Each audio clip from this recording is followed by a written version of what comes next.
Hey guys, Krusty Old Crow back again to do a tactical perspective toy review on a new figure I got in the mail yesterday. I just couldn't get around to it yesterday. Busy day yesterday. Wasn't able to produce what I wanted to produce, so I want to get at it today. But I gotta get this new fig video out of the way, guys. I'm doing Snowjob. And for those of you who know me and know my military background and can understand the connection between me and this Snowjob figure on a professional level, it's about the how much time I spent in my winter kit doing winter operations in the military as a reconnaissance soldier for the Armored Corps with the Strats and the RCD. It was an unfair amount of time, right? So Snowjob was a real driving force for me to do a few things, right? He's kind of one of the reasons why I really pushed hard to get myself into doing figure conversions. Why? Because I fell in love with the Stalker V2 kit when I was a kid and wanted to see it again.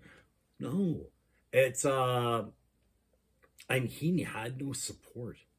Every Joe in my collection needs a fire team partner, and I knew I was going to end up with Snowjob, and I saw no fire team partner on the horizon for him, and yet I saw Cobra having snow troops.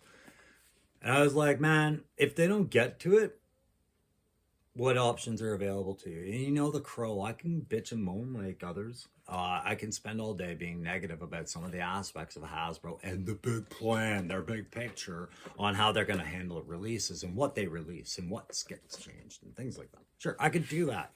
And there's room for that on YouTube, but that's not what I bring to it. I bring my tactical perspective to it. And I know now that I've made my own conversions on stuff, as soon as I start on my Stalker, he'll get released. I guarantee you, but I'm doing it anyways. But that's not about my stuff. This is about number 67 in the line, Snowjob, who I had to order from Hasbro Pulse. And guys, I'm a 50-year-old ex-soldier. I'm only used to working with the tech of my job. I am not a very tech embraced guy. That's why you get one take videos, no editing. We're getting better.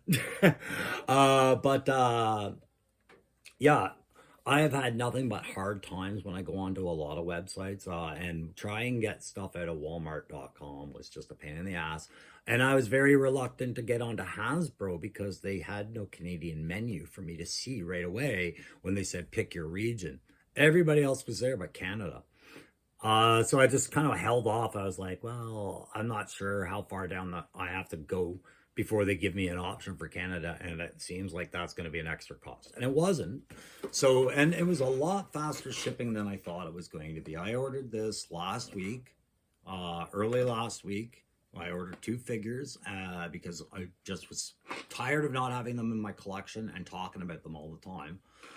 So I decided, yeah, shit, get off the pot. So I ordered that and I ordered Jody's shooter. But this box is awesome. I love the art on the front. I love that little nod to a Cold War era tracked multiple rocket launching system in the back. No, I don't know. I don't think that's a Cobra system. I do feel like that's a Cold War stock Warsaw Pact kind of tracked winter missile launcher. You know, back in my days of Rec Abe, when you got a younger Crow with better eyes and better memory, I could probably tell you what that was without opening up a Jane's guide. But now I would have to open up a Jane's guide and tell you.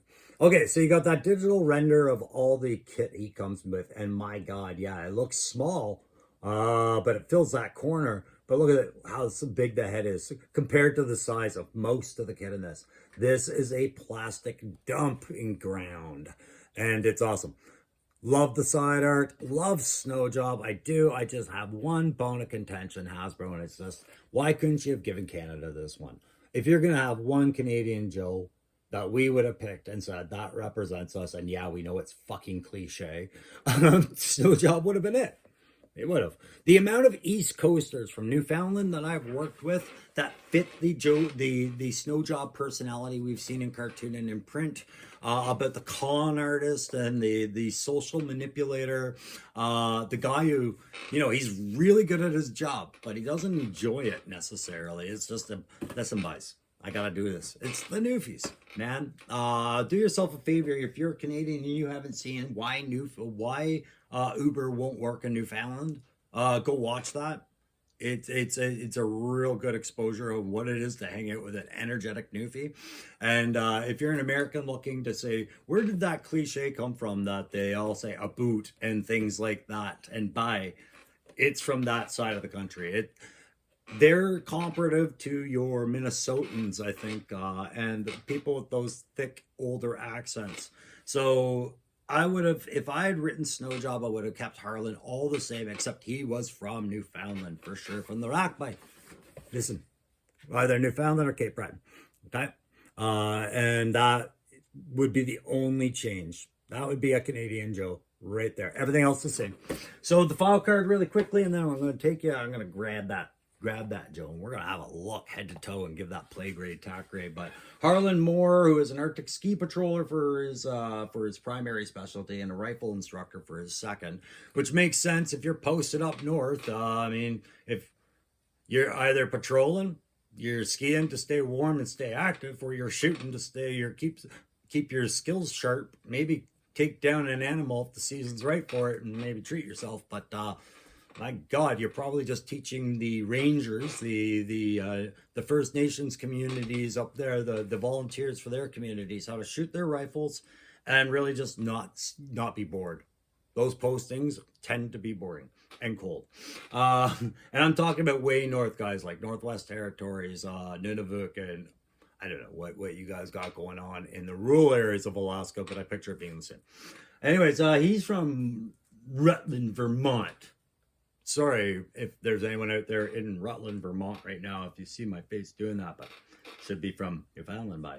I used to love this on the file card. I'm just going to quickly point it out for the old schoolers among us. Remember this? The name Harlan W. Moore does not identify any known living person. It was right above the card and by the flag point on the back of every Joe package. And it was almost like this little subtle joke, I think. As we got older, we learned that, well, the name wasn't. The pictures or the character was often designed off somebody within that creative team and Joe Loop. Behind the scenes, Joe headquarters, creators, and developers. We know that a lot of those characters were based off them in somewhere, some of the images. So they stress the name's not, man. It's just not. And when I laugh out, because I think about, me and my ADHD and my weird perspectives, right? I wonder if they can still put that in print, honestly. I don't think they could. I think out there's some guy who, married the right girl for him, and he was a big Joe fan, and his last name was Moore, and they had a kid, and it was a boy. And he got away with never telling her, but getting away with naming his kid Harlan. Probably somewhere in the 90s or the 2000s. If you're that guy, let me know. Anyway, Snowjob was a major Olympic biathlon contender. He enlisted initially for special training and support privileges that the Army gives to the Olympic champions. However, to the consternation of the Army PR flack, Snowjob volunteered and was accepted into the G.I. Joe team. Okay, he's qualified an expert in all NATO long-range sniper rifles, which is cool. I love that aspect, and the thing he comes with to reflect that, the piece de resistance among numerous pieces de resistance. But he's also got the XMLR3 Alpha laser rifle qualification on there. Rock and Roll has this to say about him. You think we call him Snowjob because he does his job on skis? Negative. He's a con artist, pure and simple. Except when he picks up his rifle. Sure as heck, something's going to fall down. Listen. Absolutely wish this guy had been one that the creators had thrown Canadian market fans because of, if anything, our proximity, guys. The amount of times the Canadians and the Americans work together on just homeland defense stuff, much less overseas operations. It's ridiculous this got ignored. Anyways, I'm going to grab Snowjob. There he is right there. Look at him. Oh, glorious. Kitted up. I had to leave the bear head option open for you because I wanted to show off, all the features, but, just for photo purposes. But I didn't even have to put a base on him because he got his snowshoes on by. Yeah, There. I'm not an East Coaster, but I love it. 25 years of working with so many noofs. Every now and then I'll say something and I'll be like, you picked that up from a newfie. Stop it. But yeah, no, look at that. Shadow Tracker and Bat 222 almost got him. Trip Deuce. By the way, I just realized why I came up with the name Trip Deuce for that bat that I'm going to work on more and more over time. And it's funny where it got it from is you guys. You guys gave me that name by accident. So I explain really quick. Trip Deuce just kind of crept up on me. And I was like, why do I keep having 222 running through my head when sometimes I'm sitting around my Joe's? Why do I think that's a good designate number for something, right? And then all of a sudden it was like, yeah, Trip Deuce. That's a great little nickname for a bat, which would normally not have a nickname. It would just have a numeric designation. But being fortunate enough to have 222 and being designated as an Arctic bat and ending up paired off with my Shadow Tracker as kind of like a competitive motivation thing between them. It all worked out. And then I was like, well, where did the Trip Deuce come from? Woody 222 shows up in Aaron the Toy Enhancer's live streams, especially on trivia night. My God, he's smart, he's quick, and he wins. I was used to hearing his name popping up all the time. Woody 222. And then reading him in chat as well. It comes up. Woody 222 just has some great comments and some, and I'm not sure, Woody, if you're a subscriber to me or not. But God, I hope you are. I'm just trying to remember, because I don't think you comment if you do, unless you're using a different name. But my God, man, yeah, that's where it came from. It was this slow, subliminal driving home, Woody 222. So I was like, Trip Deuce. Yeah, that's my bat. Well, where'd that come from?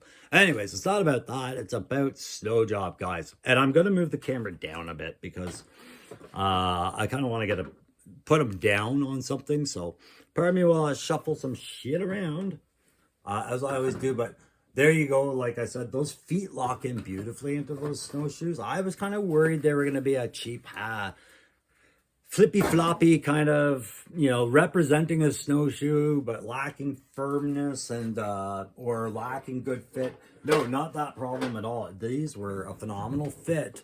They fit snugly and then they post in the heel. I just haven't sat that flush down, but I mean, it's there. I can do that. So we're going to just droopity drop the camera down. Does it need to go up a little bit? Yeah, I think it does. I'm going to put a prop under there. Sorry, guys, I usually have this. No, I don't. I wouldn't say I usually have this laid out or anything, but I usually have a better plan in play on where I'm going to set that. But I do have something I can prop the camera on right now, and then we'll move on, as we say. There we go. So that got him in frame. That's good enough. I can get it just a bit closer. So Snowjob, yeah, huge vendetta. Drove me to finally push further down the Pulse menus, right into the order catalog. And that's when I found out that, yeah, no, Canada, you're good to go.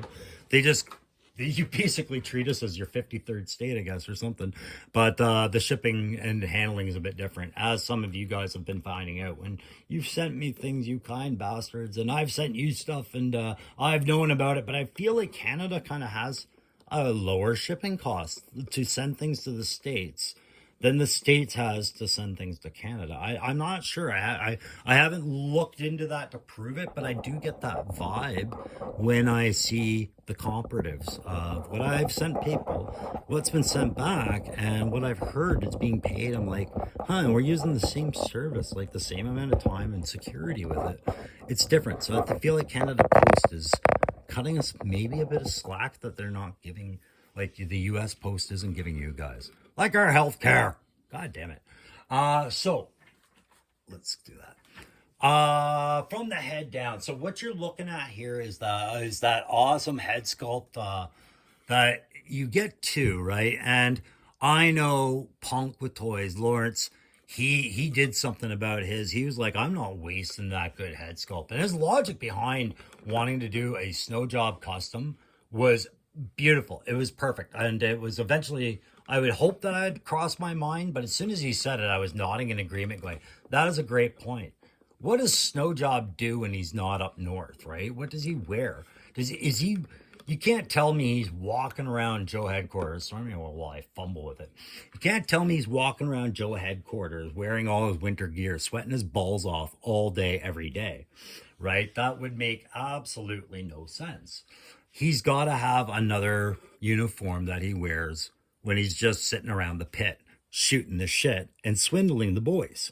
So I would be curious to do, I might very well follow Lawrence's lead on that.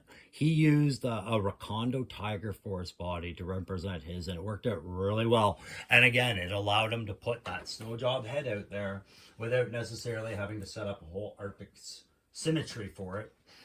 Great idea. Loved it. Oh, very clearly, I'm not going to copy his idea. I respect it. When I see somebody's got a great idea, the last thing I want to do is yoink it and say, I did it better or I did it different. No, I would, that's great. That angle's been covered. I want to cover it from a different angle then. So he comes with two heads. As I said, I've got the second head just off the set here. I'm going to pull that up. And then just like in my Kamakura video, guys, if you watched that recently, the other day, yesterday, it's a two-piece, right? I've just got it locked in, but if you look in, it's not the bare head, like where you see the hair. This is the head that has his neoprene stuff or his thermoware, the stuff that wicks sweat away, an extra thermal layer. It's a skull cap. Which, some people might giggle and say, well, is that, it looks like a cosmonaut or something like that. But I mean, like that will keep his head warm.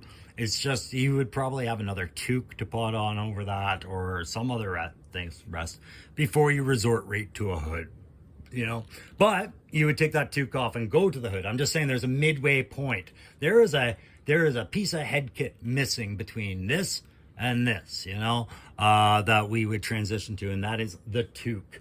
And I'm going to give you an example of a good toque that I came across that I'm working with for my V2 Stalker, and it's a Nick Fury toque, guys. If you get a chance to get the Nick Fury Secret Invasion figure, the one that I did for my Hooded Cobra Commander, you will be getting a toque like this.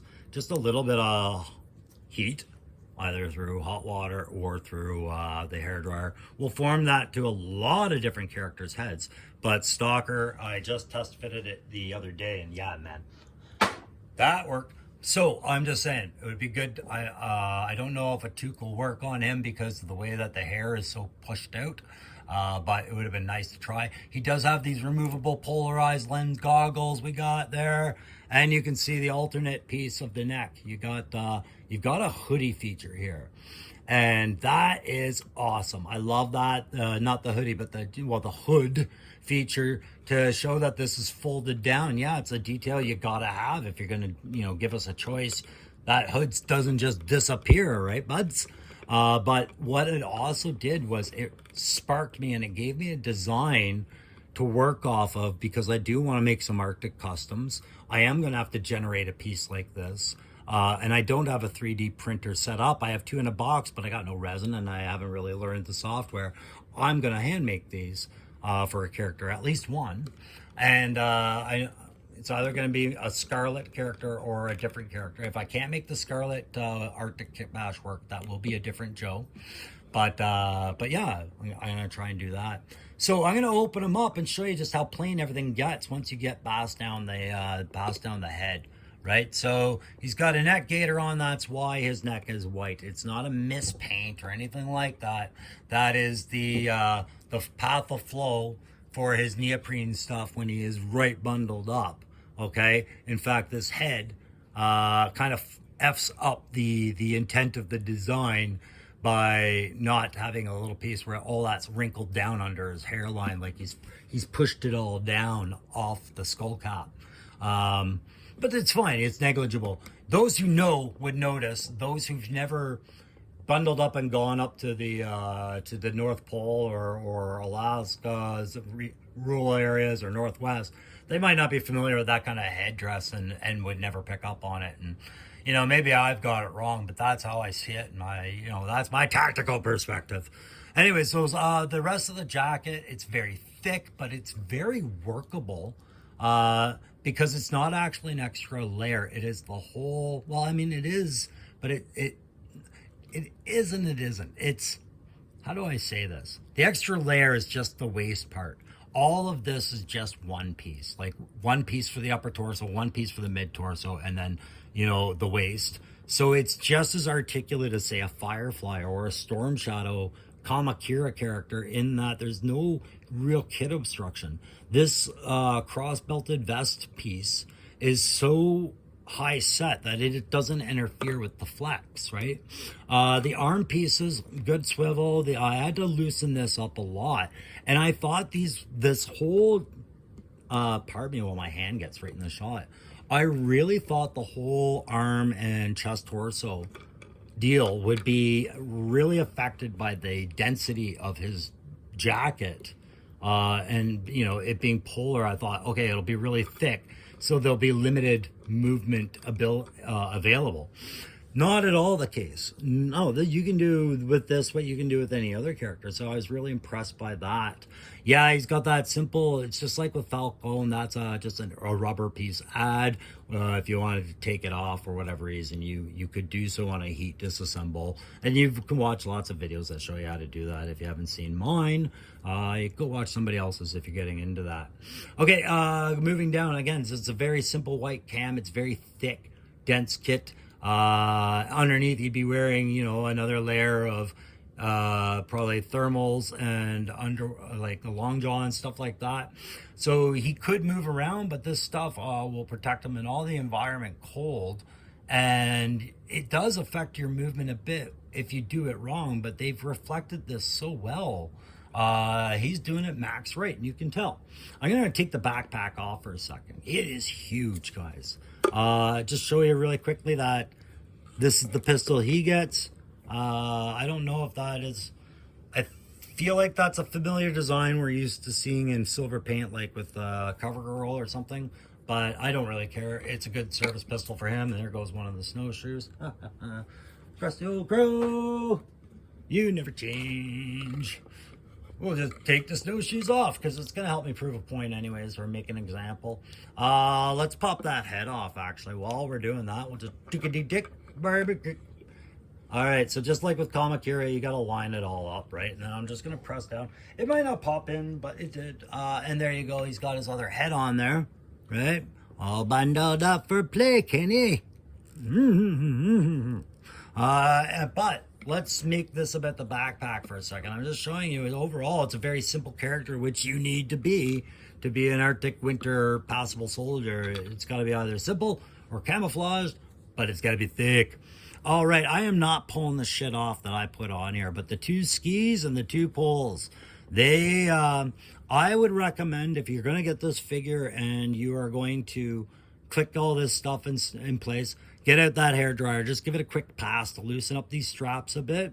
You can see a little bit of white stress going on there, and that's because I heated mine, and then I pushed them right down to the max. Now I did that intentionally because I'm going to take these out after I heat them again really quick. I'm going to slide them out, and they're actually going to sit a millimeter or two higher. I just wanted to loosen up these straps because they were such a tight fit due to the width of the skis on any end that you attempted it, that if you were to put it in cold, I felt like there was possibly a tension snap waiting to happen. The brackets for these ski poles is no different, guys. I noticed I had to actually line them up, push my fingernail, and watch the bend and flex happen to click them in. So I would recommend, again, not heating the pole, but perhaps heating the bracket just gently with a dryer and then pushing them in. And I'm not going to take them out unless I need to do a picture of him on skis. Like, I'm not a professional photographer. I'm a hobby guy. If I ever felt like doing that, that's the only time you'll see these come out. These little brackets down there, I figured are for these slots on the back of the snowshoe. You just click those in, right? So you can have him sans la snowshoe, le shoe de neige, I think is French, I don't know. to now I spent another 20 minutes trying to stand him up. No, I don't.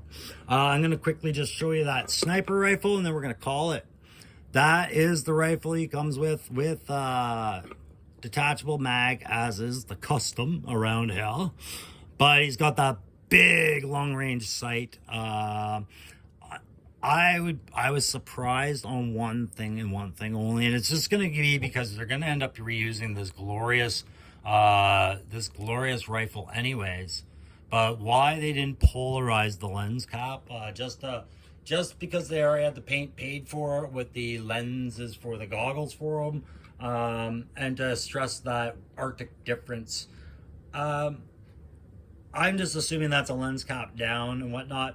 And no, it's not like I've seen polarized lenses. I just think that it was low-hanging fruit to kind of bring just one more color into the set on some level. Because, yeah, he's a very white and gray guy. And that is the thing why I say that Hasbro needs to push this Arctic line more, is I think a lot of reluctance comes because he's hard to access, because you got to get him directly through Hasbro. And there's not a whole lot of shelf stuff that's going with him right now. When the Arctic Cat comes, you know Frostbite can't be far behind, if not right with it. But we need a few more Joes to balance this out, which is why I'm doing the conversions that I am doing to, you know, like the Crow says, you know, you got a problem, you can cry about it or you can do something about it. I'll do a bit of both. But there you go, guys. Snowjob. So play factor on this. Yeah, I'm biased, man. I'm biased, and you're gonna see it. No, I'll justify it in that. Look at the amount of kit and head options and features that you get with this guy. Laying down on the job, Snowjob, because you're sweating your balls off. I get it. A++, play factor, 100%.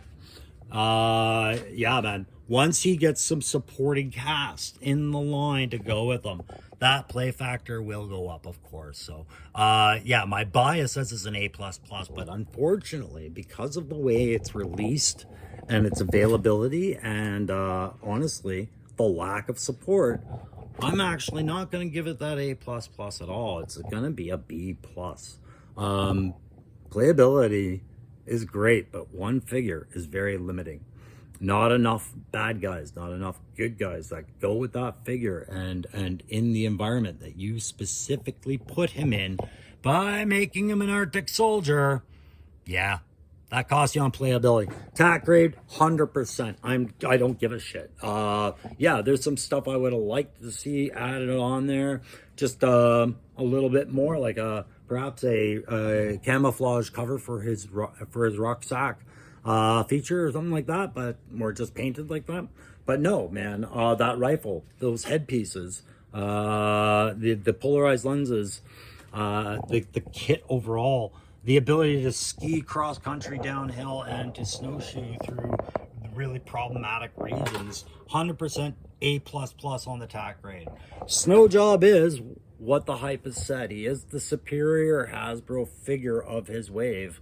100%. If you guys have a line to get him and you haven't got him, please go get him. Enjoy him. I feel it's personal when I see a winter military soldier. We suffer our hardships together, and up in Canada, we know what it is to be really good at winter soldiering and not necessarily enjoy it and have to still be good at it. Listen, that's going to be it for the tactical perspective. I forgot all that like, share, subscribe stuff. Please do that. I'll try to remember to do that earlier in the video when I do shooter, but that's really important to my channel right now. I'm making that push. I want to do stuff. I'm committing to this, and you see, I'm not just investing money in it. I'm investing my love and my passion and my artistic sense somewhere into this. And please do that, like, share, subscribe. Go back, enter that 350 contest. Go watch the video, see how. And I will see you on the next review. Take care.